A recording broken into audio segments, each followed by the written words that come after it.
Hello student, मैं shine Luthra. आज हम करेंगे क्लास 8 का हिंदी मीडियम की जो हमारी मैथ्स है, अध्याय 1, उसकी प्रश्नावली 1.1 करेंगे। इससे पहले हमने चैनल के अंदर इसका जो भूमि का इंट्रोडक्शन पार्ट है वो हमने अपलोड कर दिया है, जाके चैनल की प्लेलिस्ट में देख सकते हैं। अगर आपने वो वीडियो देखी है तो आपको सभी प्रश्न आसानी से समझ में आ जाएंगे। तो पहला प्रश्न है, उचित गुणधर्मों के उपयोग से निम्नलिखित का मान ज्ञात कीजिए। हमने इनका मान ज्ञात करना है, लेकिन उचित गुणधर्मों का उपयोग करके। इसमें क्या लगेंगे? गुणधर्म लगेंगे, जो कि हमने इंट्रोडक्शन वीडियो में सीखे भी थे। तो पहला है हमारा -2/3 गुणा 3/5, फिर जमा 5/2 माइनस 3/5 गुणा 1/6। अब हम पहले ये देखेंगे इसमें कितने पद दे रखे हैं। ये जो गुणा वाला है ये हमारा एक पद है, ये हमारा दूसरा, और ये जो दोनों आपस में गुणा हो रहे हैं ये हमारा तीसरा पद है। यानी कि 1, 2 और 3 पद हमें यहाँ पर दे रखे हैं। तो इसके अंदर जो दो पद हैं जो गुणा हो रहे हैं, पहले हम उनको साथ में लिख लेंगे और जमा 5/2 इधर आ जाएगा। तो इसको हम क्या बोलते हैं? क्रम विनिमय नियम बोलते हैं, जिसके जरिए हम इसको कर रहे हैं। अब इन दोनों पदों के अंदर क्या जो है हमारा कॉमन है? 3/5 जो है वो हमारा दोनों में है, तो 3/5 हमारा कॉमन आ जाएगा। ठीक है, अब यहाँ पे क्या है? -3/5 हमारा इधर आ गया। तो जब हमारा ये कॉमन -3/5 इधर आ गया, क्योंकि देखो इधर भी हमारा माइनस का साइन है, जो 2/3 हम अंदर लेके गए हैं। ठीक है, तो ये माइनस क्या है, वो भी हमारा कॉमन आ गया। तो उस समय क्या होता है कि जो हमारा अंदर का साइन है ऋणात्मक की जगह क्या हो जाता है? वो धनात्मक हो जाता है। अगर हम वैसे अगर 1/6 लिखते और ये इधर से हमारा कॉमन बार ना आता तो हमारा अंदर माइनस का साइन आता, लेकिन हमारा ये बाहर कॉमन आ गया, जिससे ये हमारा जो साइन है वो ऋणात्मक से धनात्मक बन गया। तो 2/3 जमा 1/6 हमारा इधर आ गया, जमा 5/2 हमारा जो दहा बार वो आ गया। ठीक है, तो ये वाला और ये वाला हमारा अंदर आ गया। यहाँ पे -3/5 है। देखो यहाँ पे वितरण के नियम से क्या है, अब जो -3/5 है ना वो दोनों से गुणा हो रहा है। 3/5 इससे भी गुणा हो रहा है, 3/5 इससे भी गुणा हो रहा है, लेकिन बीच में क्या है? हमारा जमा का साइन है। तो हम इन दोनों को क्या करेंगे? जमा। 3 और 6 का एलसीएम लेंगे तो हमारा आएगा 6। लघुत्तम समावर्ती जब लेंगे 6 आएगा। 3 को 6 से हम भाग देंगे तो 3 दूनी 6, 2 आया, 2 दूनी 4। यानी कि नीचे से वाली संख्या को भाग देते हैं, फिर जो उत्तर आता है उसको ऊपर वाले से गुणा कर देते हैं। ऐसी 6 कम 6 1 आया, 1 को 1 से गुणा किया 1 आया, तो जमा 5/2 साथ में हमने ऐसे ही लिख दिया। अब ये जो हमने इसको जमा कर दिया, 4 और 1 5, 5/6 आ गया, जमा 5/2। अब हमारे सामने इस तरीके से आ जाता है। अब हम देखेंगे यहाँ पे जो कट सकता है उसको हम काट देंगे। ठीक है, 3 एकम 3, 3 दूनी 6 और 5 से 5 कट जाएगा, बचेगा क्या? -1/2। ये बचा, जमा 5/2 बच गया। इन दोनों को फिर से हम जमा करेंगे, दोनों का हर बराबर है तो 2 आ जाएगा कॉमन। -1 जमा 5 करेंगे, प्लस माइनस माइनस, इसमें से माइनस करेंगे तो 4 आएगा। ठीक है, बड़ी संख्या के साथ जमा का साइन है तो हमारी संख्या पॉजिटिव आएगी। अभी कट जाएगा, 2 एकम 2, 2 दूनी 4, तो हमारा क्या उत्तर आया? 2। तो हमने इस तरीके से जो है गुण धर्म का प्रयोग करके इसका हमने ये मान निकाला। इसका दूसरा वाला भाग देखते हैं। दूसरा वाला भाग भी सेम इसी तरीके से होगा। अब 2/5 दे रखा है, गुणा ब्रैकेट में -3/7 -1/6 गुणा 3/2 जमा 1/14 गुणा 2/5 दे रखा है। यहाँ पे देख लो कितने पद है, ये भी आपस में गुणा हो रहे हैं, ये भी गुणा हो रहे हैं और ये भी गुणा। 3 पद दे रखे हैं यहाँ पे भी। 2/5 गुणा -3/7 हमने सेम ऐसे का ऐसे नीचे उतार लिया। पहला हमारा जो है क्रम विनिमय नियम से होगा। देखो यहाँ पर हमारा दे रखा है 2/5, ये भी हमारा 2/5 है और ये भी हमारा 2/5, तो ये हमारा कॉमन निकल आया बाहर। अब जो बाकी बच गया उसको हम लिखेंगे -3/7। इसके साथ जो है हमारा देखो ये वाला जो गुणधर्म है, और सॉरी गुणधर्म नहीं, ये वाला जो पद है और जो ये वाला पद है, इन दोनों पदों की बात हो रही है, क्योंकि इन दोनों पदों में से हमने इसको बाहर निकाल लिया। बचा क्या? इस पद में से ये बच गया, इस पद में से ये बच गया, तो ये दोनों अब साथ में आ जाएंगे। -3/7 और जमा 1/14 जो है हमारे साथ में आ जाएंगे। बाकी जो होंगे उसको हम साथ में लिख लेंगे। ठीक है, अभी हमने जब इन दोनों को कॉमन निकाला था तो -3/7 और 1/14 जो था हमने इसके साथ लिख दिया था, और उसके साथ अभी हमने ऐसे 2/5 लिख दिया था, और -1/6 और 3/2। यहाँ पर आके जो है हमने इसको कॉमन निकाला। पहले हमने क्या करा, इस पद को और इस पद को साथ में लिखा, क्योंकि इसमें से हमने कॉमन निकालना है। ठीक है, पहले हमने इन दोनों पदों को साथ में लिखा, इसको इधर लिख दिया। जब हमने इन दोनों में से इसको कॉमन निकाल लिया तो ये दोनों अब साथ में आ जाएंगे। -3/7 जमा 1/14, बाकी जो माइनस का 1/6 और 3/2 है वो ऐसे का ऐसे ही रहेगा। ठीक है, यहाँ पर हम क्या करेंगे, इन दोनों का एलसीएम लेंगे, लघुत्तम समावर्ती 14 आएगा। नीचे वाले से भाग और जो आएगा उसको ऊपर वाले से गुणा किया तो -6/1 आ गया। यहाँ पे इसको काटा 3 एकम 3, 3 दूनी 6, 2 को 2 से गुणा किया 4। यहाँ पे क्या आ गया, माइनस का साइन है वो 1/4, यहाँ पे ये आ गया। यहाँ पर हमने इन दोनों को क्या किया, प्लस माइनस माइनस, माइनस का 5 आ जाएगा क्योंकि बड़ी संख्या के साथ माइनस का साइन है। यहाँ पे 2/5 आ गया। इसको जब हमने सॉल्व किया तो -5/14 आ गया, -4। ठीक है, यहाँ पे अब देखते हैं हम इसको। यहाँ पे जो 2/5 गुणा -5/14 -1/4 जो है, अब हमने इसका ब्रैकेट ओपन कर दिया है। ये कट जाएगा, 2 एकम 2, 2 सत्ते 14 कट जाएगा, 5 से 5 कट जाएगा, बचेगा क्या, ये 1 बचा और उसके साथ ये माइनस का माइनस, ये साइन बच गया ना माइनस का, तो माइनस का 1/7 बच गया, ये माइनस का साइन और 1/4 ये हो गया। अब हमने इसका फिर से एलसीएम लेना, दोनों का एलसीएम लेके हमारा 28 आएगा और नीचे वाले से भाग, 7 चौक 28, 4 आया ना, 4 को 1 से गुणा किया -4, फिर 4 सत्ते 28, 7 को 1 से गुणा किया तो -7, माइनस माइनस प्लस हो गया, -11 अपॉन में बटा में 28 आ गया। ठीक है, इस तरीके से हमने इसको करना है। बड़े ध्यान से आपने समझना है कि इसको कौन सा, यहाँ पे हमने इसको वितरण नियम लगाई क्योंकि हमने यहाँ पे इसका वितरण किया है। ठीक है, यहाँ पे हमने इसका वितरण किया, इसलिए यहाँ पे हमने क्या किया था, वितरण नियम लगाया था। यहाँ पे हमने इसको बांट दिया, वितरण मतलब डिस्ट्रीब्यूट कर देना, यहाँ पे हमने इसको क्या किया था, बांट दिया था। ठीक है, ये इसके साथ ले लिया और इसको इधर कर दिया, तो इस तरीके से हमारा प्रश्न 1 होगा। अब हम देखते हैं प्रश्न 2। प्रश्न 2 में हमें क्या करने के लिए बोला गया है। प्रश्न 2 बहुत ही आसान है। निम्नलिखित में से प्रत्येक का योज्य प्रतिलोम कीजिए। योज्य प्रतिलोम मैंने आपको इंट्रोडक्शन वीडियो में समझाया था क्या होता है। योज्य प्रतिलोम, जैसे ये हमारा अभी घनात्मक परिमेय संख्या है 2/8, इसको हम ऋणात्मक कर देंगे, यानी कि यहाँ पे प्लस है तो ये माइनस हो जाएगा। ये माइनस वाला है -5/9, तो ये पॉजिटिव हो जाएगा घनात्मक। देखो ये ऋणात्मक है, इसको घनात्मक कर दिया। यहाँ पे भी देखो ये क्या है, दोनों ऋणात्मक है तो माइनस से माइनस कट गया, तो ये भी ये हमारा घनात्मक है, इसको हमने ऋणात्मक कर दिया। ठीक है, जब हमारा ये माइनस से माइनस कट जाएगा तो ये क्या बचेगा, 6/5 बचेगा, यानी कि अब हमारे पास जो संख्या है वो 6/5। अब 6/5 का जब योज्य प्रतिलोम करेंगे तो -6/5 हो जाएगा वो। ठीक है, पहले माइनस से माइनस कट जाएगा क्योंकि बटा का साइन है तो माइनस से माइनस कट जाएगा, तो हमारी संख्या अब 6/5 बन गई। अब हमें 6/5 का योज्य प्रतिलोम करना तो -6/5 हो जाएगा। यहाँ पे भी ऐसे 2/-9 है तो इसका योज्य प्रतिलोम क्या हो जाएगा, 2/-9 का मतलब होता है -2/9, क्योंकि नीचे कभी भी साइन माइनस का नहीं होता, वो ऊपर ही जो हमारा अंश हर के अंदर नहीं होता, वो अंश के साथ ही जुड़ जाता है, तो ये हमारा हर के अंश के साथ ही आ गया -2/9।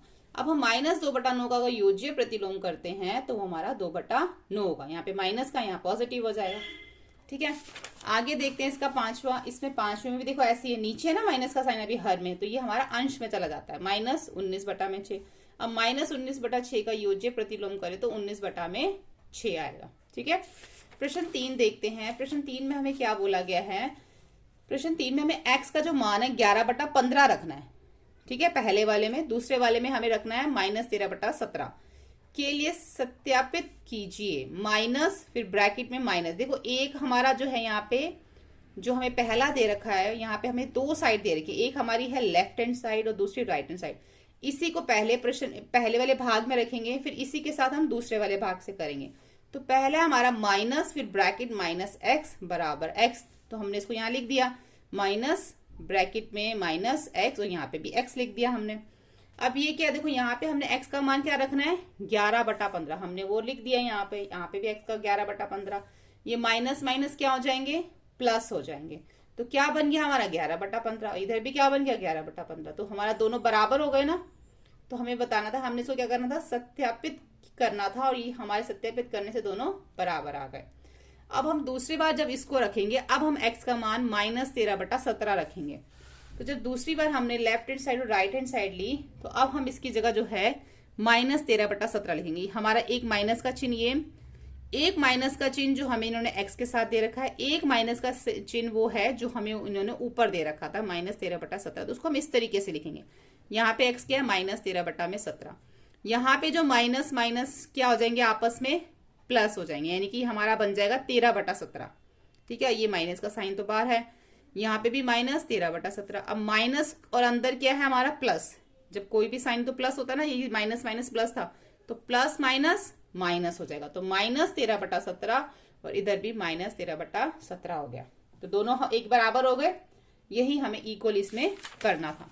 चौथा प्रश्न देखो, चौथे प्रश्न में हमें बोला गया है निम्नलिखित में के गुणात्मक प्रतिलोम ज्ञात कीजिए। अब गुणात्मक प्रतिलोम किस तरीके से ज्ञात करते हैं? पहला जो हमने प्रश्न 2 में किया था उसमें हमने योज्य प्रतिलोम निकाला था, योज्य प्रतिलोम किया था ना। अब हमने इसको क्या करना है, गुणात्मक प्रतिलोम करना है। -13 है तो बटा में क्या आ गया, 1 आ गया। ठीक है, गुणात्मक प्रतिलोम का मतलब देखो, हमें कोई भी संख्या दे रही है, इसके नीचे कुछ नहीं तो इसके नीचे हम 1 मान लेंगे, तो -13/1 का हो जाएगा -1/13, यानी कि उसको उल्टा कर देना। ठीक है, हर अंश बन जाता है और अंश हर बन जाता है। यहाँ पे -13/19 है तो इसका हो जाएगा -19/13, तो ये गुणात्मक प्रतिलोम है। 1/5 का क्या हो जाएगा, उल्टा हो जाएगा, 5 लिख दो या 5/1 भी लिख सकते हो, दोनों हो सकता है। ठीक है, प्रश्न हम 5 देखते हैं। प्रश्न अच्छा इसके आगे भी हैं। अब आगे जो हमें इसमें दे रखा योज्य गुणात्मक प्रतिलोम में -5/8 गुणा -3/7। अब हम क्या करेंगे, पहले इन दोनों को ना आपस में गुणा कर देंगे। ठीक है, 8 को 7 से गुणा करेंगे 56, -5 को -3 से गुणा करेंगे, माइनस माइनस प्लस हो जाएंगे तो 15। 15/56 का गुणात्मक प्रतिलोम होगा तो 56/15 हो जाएगा। ऐसे ही -1 के नीचे 1 मान लेंगे और -2/5 है। -2 को 2 -1 से गुणा करेंगे तो 2, माइनस माइनस प्लस, 5 को 1 से करेंगे तो 5, 2/5 का योज्य प्रतिलोम 5/2 हो जाएगा। ऐसे ही यहाँ पे -1 का जो गुणात्मक प्रतिलोम होगा वो -1 ही होगा, क्योंकि -1 के नीचे अगर हम 1 लगाएंगे तो वो फिर से -1/1 ही होगा, तो जिसका आंसर हमारा -1 ही आएगा। ठीक है, प्रश्न 5 देखते हैं। निम्नलिखित प्रत्येक के गुणन के अंतर्गत उपयोग किए गए गुणधर्म गुणा का नाम लिखिए। हमें इसमें बताना है, देखो जो यहाँ पे गुणन है, यहाँ पे जो हमें गुणन दे रखे हैं, कौन से यहाँ पे किसके अंतर्गत जो है गुणधर्म बताना हमें इसके अंदर। अब -4/5 अगर गुणा 1 कर रहे हैं वो बराबर 1 है। ठीक है, ये जो है किसके बराबर बताया गया है, इसके 1 गुणा -4/5 बराबर -4/5।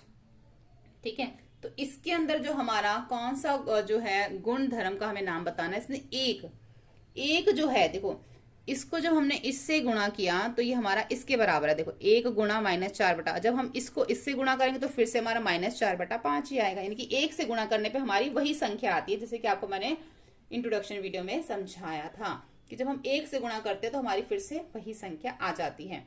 तो इसलिए यहाँ पे जो 1 जो है वो गुणात्मक तत्समक है। यहाँ पे देखते हैं कौन सा गुणधर्म है। -13/17 गुणा -2/7 बराबर है -2/7 गुणा -13/17। ये हमारा क्रम विनिमयता है। क्रम विनिमयता क्यों है, अगर हम A गुणा B करें या B गुणा A करें, हमारा आंसर जो है दोनों बार में C ही आता है। ठीक है, A गुणा B करो या B गुणा A करो, C आएगा। 2 जमा 5 करो या 5 जमा 2 करो, आंसर हमारा हमेशा क्या आएगा, 7 ही आएगा। ठीक है, 2 जमा 5 करेंगे तब भी 7, 5 जमा 2 करेंगे तब भी 7। तो हमने जो क्रम विनिमयता सीखा था इंट्रोडक्शन वीडियो में, तभी हमें पता चल रहा है कि चाहे हम इसको इससे गुणा करें चाहे इसको इससे गुणा करें सेम आएगा। तो इसलिए इसका जो गुणधर्म है क्रम विनिमयता है।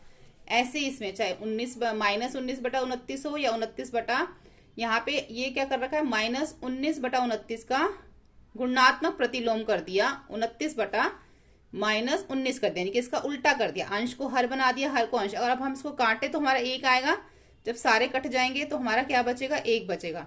तो इसलिए ये हमारा क्या है, गुणात्मक प्रतिलोम है। ठीक है, प्रश्न 6 देखते हैं। 6/13 को -60/16 के व्युत्क्रम से गुणा कीजिए।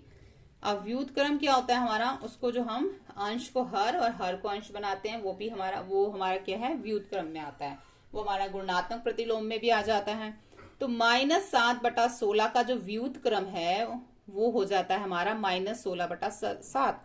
अब उसके बाद हमें इसको क्या करना है, गुणा भी करना है, उन्होंने बोला है, तो हमने इसका व्युत्क्रम कर दिया। ठीक है, यहाँ पे लिखा गया है कि 6/13 को इसके व्युत्क्रम से गुणा कीजिए। पहले इसका व्युत्क्रम करेंगे फिर इसको इससे गुणा करेंगे। तो -60/16 का जब हमने व्युत्क्रम कर दिया तब हम दोनों को गुणा करेंगे, 13 × 7 = 91 और 16 छिक 96, माइनस का साइन है तो माइनस। इस तरीके से हमने जो है इसको व्युत क्रम से गुणा कर दिया। प्रश्न 7 देखते हैं। प्रश्न 7 में हमें क्या बताना है, बताइए कौन से गुणधर्म की सहायता से आप 1/3 गुणा ब्रैकेट में 6 गुणा 4/3 ब्रैकेट को 1/3 गुणा 6 फिर ब्रैकेट गुणा 4/3 के रूप में अभिकलन करते हैं। देखो इसका ये है, ये मैं आपको बता देती हूँ, ये क्या है मैंने आपको सिखाया था इंट्रोडक्शन में, a इंटू बी इंटू सी, 3 संख्याएं हमारे पास, ठीक है। अब हम a को एक बार बाहर रखेंगे और b इंटू सी कर देंगे, b गुणा c, और एक बार हम क्या करेंगे a को और b को अंदर रख लेंगे, एक बार फिर हम c को बाहर रख देंगे, ठीक है। हमारे पास 3 संख्याएं थी, एक बार हमने a को बाहर रख दिया, 2 संख्याओं को अंदर रख दिया, फिर एक बार हमने c को बाहर रख के इन दोनों को अंदर रख लिया, ठीक है। समझ में आ रही है कि हमने क्या करा इसमें, एक बार हमने इसको बाहर रखा, इन दोनों को अंदर रख दिया, फिर एक बार हमने a और b को अंदर रख दिया, c को बाहर कर दिया। तो इसको बोलते हैं, ये हमारा जो गुणधर्म था ये हमारा सहचार्य नियम है। कौन सा गुणन है ये, सहचार्य नियम। हमारे पास 3 संख्याएं होती हैं और उसमें से हम 1 को बाहर रख के 2 को अंदर रखते हैं, फिर उन दोनों को अंदर रख के तीसरे को बाहर रख देते हैं, ठीक है। तो ये हमारा सहचार्य नियम है।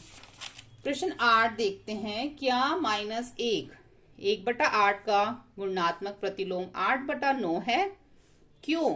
अगर है तो क्यों है, अगर अथवा क्यों नहीं, और नहीं है तो क्यों नहीं है, ठीक है। देखो जब हम इसको करेंगे 8 को 1 से गुणा करेंगे तो क्या आएगा, 8 एकम 8, 1 के अंदर 8 के अंदर 1 जोड़ देंगे तो क्या बन जाएगा, 9 हो जाएगा वो, ठीक है। 8 को पहले हम 1 से गुणा करेंगे, है ना, यहाँ पे हमें दे रखा है ना 8 एकम 8, 8 में 1 जमा किया तो क्या बन गया 9, -9 बटा में 8 आ गया। इसको गुणा करेंगे 8/9 जो हमें यहाँ पे दे रखा है गुणात्मक। अब -9/8 का जो गुणात्मक प्रतिलोम इन्होंने हमें बोला था कि 8/9 होगा, और वो हमारा 8/9 ही है, ठीक है। पहले हमने ना इसको सॉल्व करना है, 8 एकम 8, 8 और 1 9, तो 9/8 इसका गुणात्मक प्रतिलोम हमने कर दिया 8/9, ठीक है। अब इसको अगर हम काटते हैं तो हमारा क्या हो जाएगा, 9 एकम 9 यहाँ पे भी आ जाएगा, ये 8 एकम 8 यहाँ पे, तो बचेगा क्या, माइनस और 1, ठीक है। -1 बचा। जब हमारा 1 पे आता है तो वो हमारा हो जाता है 8/9, और -1 1/8 का गुणात्मक प्रतिलोम यहाँ पर नहीं है, क्योंकि यह क्या आ रहा है, -1 आ रहा है, क्योंकि दोनों का गुणनफल 1 नहीं है। अगर ये 1 आता, सिर्फ 1, तो ये हमारा गुणात्मक प्रतिलोम होता, लेकिन -1 आ रहा है, ऋणात्मक आ रहा है, इसलिए हमारा गुणात्मक प्रतिलोम नहीं है, ठीक है। आगे देखते हैं, इसके जैसा ही है एक और प्रश्न, यहाँ पे आपको और अच्छे से समझ आ जाएगा। यहाँ पे भी बताया गया जो 3 1/3 का गुणात्मक प्रतिलोम 0.3 है तो क्यों है, नहीं है तो क्यों नहीं है। अब हमने इसको सॉल्व कर लिया पहले, यहाँ पे देखो 3 तिया 9, 9 में 1 जोड़ा 10, 10/3 लिख दिया यहाँ पे, और यहाँ पर जो हमारा 0.3 है, इसका क्या मतलब है, 0.3 का मतलब यहाँ से हमने दशमलव हटाया, एक संख्या के बाद दशमलव था, तो यहाँ पे 1 0 आ गया, ठीक है। तो क्या बन गया, ये भी हमारा 3/10 ही बन गया, ये 0 हट गया, तो यहाँ पर हो गया 10/3, और इसका जो अगर हम देखते हैं गुणात्मक प्रतिलोम, वो भी हमारा 3/10 ही बनता है अगर हम देखें तो, ठीक है। अगर हम इसका गुणात्मक प्रतिलोम करते हैं तो वो हमारा 3/10 बनता है, अगर हम इसको इस तरीके से करते हैं तो भी हमारा 3/10 ही होता है। तो 3 एकम 3, 10 एकम 10, 1 1 आ गया, तो अब यहाँ पे हमारा 1 घनात्मक आया, ऋणात्मक नहीं आया, इसलिए ये हमारा क्या है, गुणात्मक प्रतिलोम 0.3 है, क्योंकि दोनों का गुणनफल 1 है। गुणात्मक प्रतिलोम के अंदर क्या होता है कि जो उनका गुणनफल है ना, वो 1 आना चाहिए, कि दोनों को गुणा करने पे या दोनों को काटने पे 1 आना चाहिए। जब हम व्युत क्रम करते हैं ना, वो उसका मतलब होता है सिर्फ अंश को हर बनाना और हर को अंश बनाना, ठीक है। तो यहाँ पे प्रश्न 10 है। अब हमें इसके कुछ प्रश्न के उत्तर देने हैं। ऐसी परिमेय संख्या जिसका कोई व्युत क्रम नहीं है, तो वो 0 संख्या है जिसका कोई व्युत क्रम नहीं होता। फिर हमें बताना है कि परिमेय संख्या जो अपने व्युत क्रम के समान है। अब 1 जो है उसका व्युत क्रम -1 होता है, वो अपने ही व्युत क्रम के समान होता है 1। परिमेय संख्या जो अपने ऋणात्मक के समान है, 0 ऐसी परिमेय संख्या है जो अपने ऋणात्मक के समान है, ठीक है। प्रश्न 11 देखते हैं। शून्य का व्युत क्रम नहीं है, जैसे कि हमने प्रश्न 10 में देखा, शून्य का व्युत क्रम नहीं है। संख्या 1 तथा -1 स्वयं के ही व्युत क्रम है। -5 का व्युत्क्रम, अगर इसके नीचे 1 लगा देंगे ना, -5 का व्युत्क्रम, इसका व्युत्क्रम उल्टा हो जाएगा, अंश हर बन जाएगा, हर अंश -1/5 है। 1/x ब्रैकेट x जो है वो कभी भी हमारा 0 का व्युत्क्रम x है। देखो हमने परिमेय संख्या में समझा था कि जब भी बटा में जब होता है तो जो नीचे वाला जो हर होता है वो कभी भी 0 नहीं होता परिमेय संख्याओं में। अगर यहाँ पर 0 नहीं होता कभी भी, तो इसलिए यहाँ पे हमने लिखा है कि 1/x जो x है कभी भी 0 के बराबर नहीं है, का व्युत्क्रम जो है वो x है, 0 नहीं है। ठीक है, x ही है। ऊपर 0 हो सकता है लेकिन नीचे नहीं हो सकता। दो परिमेय संख्याओं का गुणनफल हमेशा परिमेय संख्या है। किसी घनात्मक परिमेय संख्या का व्युत्क्रम घनात्मक है। कोई भी अगर घनात्मक परिमेय संख्या है, किसी भी घनात्मक परिमेय का व्युत घनात्मक है। ठीक है, अगर वो ऋणात्मक होगा तो ऋणात्मक, अगर मान लो यहाँ पे 2/3 है, ये हमारा घनात्मक है, तो इसका व्युत्क्रम क्या होगा, 3/2, है ना, ऋणात्मक तो नहीं बन जाएगा वो। इसलिए घनात्मक परिमेय संख्या का व्युत्क्रम घनात्मक है। यहाँ पे हमारी प्रश्नावली 1.1 पूरी कंप्लीट हो जाती है। होपफुली आपको ये वीडियो हेल्पफुल लगा हो। अगर आपको हमारी वीडियो हेल्पफुल लगी है तो प्लीज इसको लाइक करें, दूसरों के साथ शेयर करें, चैनल को सब्सक्राइब करें। Thank you.